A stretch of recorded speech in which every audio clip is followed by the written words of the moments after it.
one of the things that people always ask is, what kept you going? What motivated you?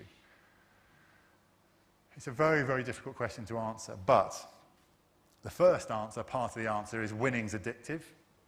When you're the best in the world, when you're successful, that feeling is addictive.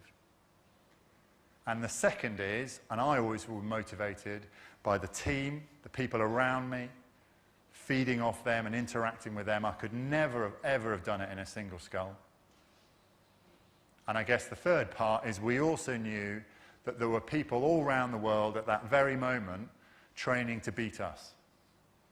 I know it because I've spoken to them. And it was kind of pictures up on fridges and shaving mirrors and, you know, in their car kind of next to the Speedo so that they would look at pictures of us, literally, and say, they're world champions or they're Olympic champions, we're going to go and beat them.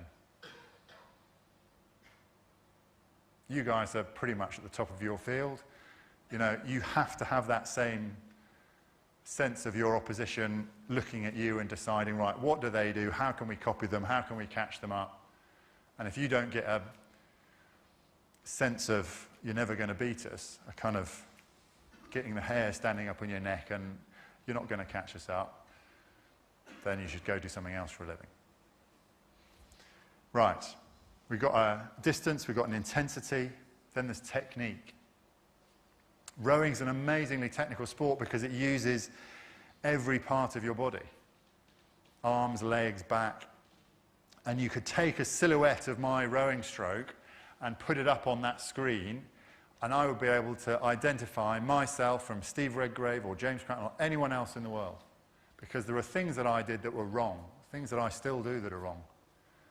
And so part of my mental application each morning, and this, you know, will be a crappy November morning in Henley, and the river will be like this, and you just won't be ideal conditions. But part of my mental appetite is going out and trying to change the things that I've been doing wrong, and been doing wrong for maybe years.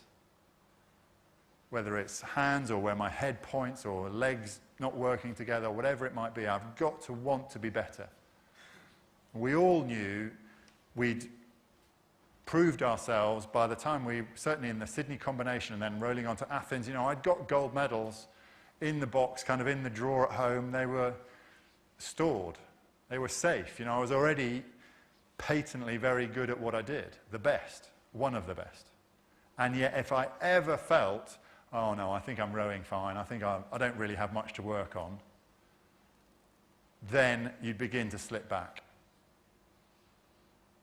But it's no good me rowing great as an individual in this boat and me being closed off in this world where no one else can influence me. We've also got to discuss how this crew of 4 is going to go quicker and how we want it to look. I can watch that video from Athens and see that the Canadians have got a subtly different technique to us.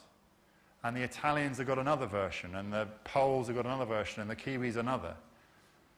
What you'll never find at the business end of an Olympic final is a 4 where one guy's rowing like a Brit, one guy rowing like a Kiwi, one guy rowing like an Italian, and one guy rowing like a Pole.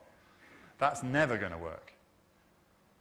So what we have to do is work out what the differences are between us, work out who's going to have to compromise, who's going to have to change most, and figure a way forward.